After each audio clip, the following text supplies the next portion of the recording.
শুভেন্দু অধিকারী যখন তিনি নন্দীগ্রামে মন কি বাতে মানে প্রধানমন্ত্রী নরেন্দ্র মোদীর মন কি বাতে শুনছিলেন, তারপর সাংবাদিকদের প্রশ্নের উত্তরে তিনি কি বলেছেন একবার শুনুন।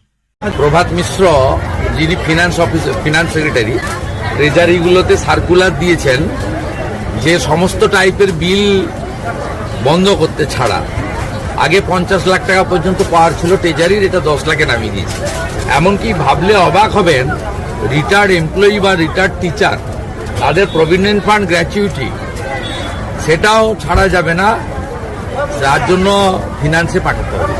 এই সরকারের লালবাতি জ্বলে গেছে।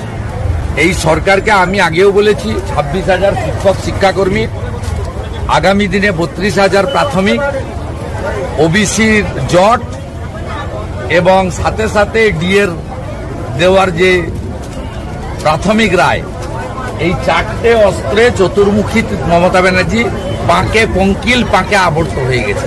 এখান থেকে বেরোনোর কোনো সুযোগ নেই। 7ই মে উচ্চ মাধ্যমিক রেজাল্ট বেরোলো, আজ পর্যন্ত কোনো কলেজ বা শিক্ষা প্রতিষ্ঠানে ভর্তির বিজ্ঞপ্তি জারি হলো না।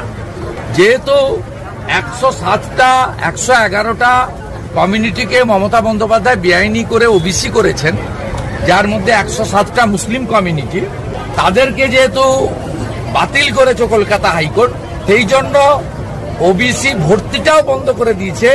ওবিসি রিজার্ভেশন দিতে হবে, দিতে গেলে গাইডলাইন কি হবে, 2010-এর আগের সার্টিফিকেট অ্যালাউ হবে না, তারপরে হবে। পরেরটা তো হাইকোর্টের ডিভিশন বেঞ্চ বাতিল করেছে।